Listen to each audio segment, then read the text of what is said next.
Hi guys, അപ്പോൾ ഇന്നത്തെ video എന്ന് പറയുന്നത് തിരുപ്പതിയിലെത്തിയിട്ട് ഒരു ദിവസം രാത്രി നമ്മൾ നൈറ്റ് ഫുഡ് കഴിക്കാനായിട്ട് ഇറങ്ങിയതിൻ്റെ വിശേഷങ്ങളാണ് കേട്ടോ. അപ്പോൾ നമ്മൾ രാവിലെയും രാത്രിയും മാത്രമാണ് ഇവിടെ ഈ ഒരു ടിഫിൻ സെൻറ്റർ ഉണ്ടാവുക. അപ്പോൾ ഇവിടെ പൂരിയും അതുപോലെ തന്നെ മസാല ദോശയും പ്ലെയിൻ ദോശയൊക്കെയാണുള്ളത്. വളരെ ബഡ്ജറ്റ് ഫ്രണ്ട്ലിയും ആണ് കേട്ടോ ഈ ഒരു ഷോപ്പ്. അങ്ങനെ നമ്മൾ നേരെ റെയിൽവേ സ്റ്റേഷൻ്റെ തൊട്ടടുത്തായിട്ട് തന്നെയാണ് എത്തി. ദോശയൊക്കെ കഴിച്ചതിന് ശേഷം മറ്റൊരു കടയിലോട്ട് ഗോബി മഞ്ചൂരിയൻ കഴിക്കാനായിട്ട് പോവുകയാണ് കേട്ടോ. അപ്പോൾ ഇവിടുന്ന് പാഴ്സലാണ് മേടിക്കുന്നത്. ഇത് ഇവിടെ കണ്ടതിൽ എനിക്ക് ഏറ്റവും നല്ലൊരു കടയായിട്ട് തോന്നിയിട്ടുണ്ട് കേട്ടോ. ഇവിടുത്തെ ഫുഡും അത്യാവശ്യം നല്ല ടേസ്റ്റ് ഉണ്ട്, ഹൈജീനിക്കും ഉണ്ട് കേട്ടോ.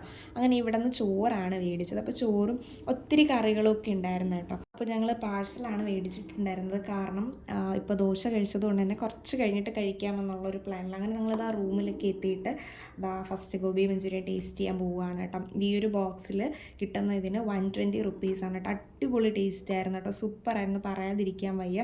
അതുപോലെ തന്നെ നമ്മൾ ചോറ് മേടിച്ചതിൻ്റെ കൂട്ടത്താണെങ്കിലും കോളിഫ്ലവർ ഫ്രൈയും അതുപോലെ തന്നെ ഉള്ളി വറുത്തതും അങ്ങനെ ഒത്തിരി വെറൈറ്റി കറികൾ കിട്ടും കേട്ടോ. പിന്നെ നമ്മുടെ നാട്ടിലുള്ളതുപോലെ അടമാങ്ങയുടെ ഒരു അച്ചാറ് ഇവിടെ കിട്ടും കേട്ടോ.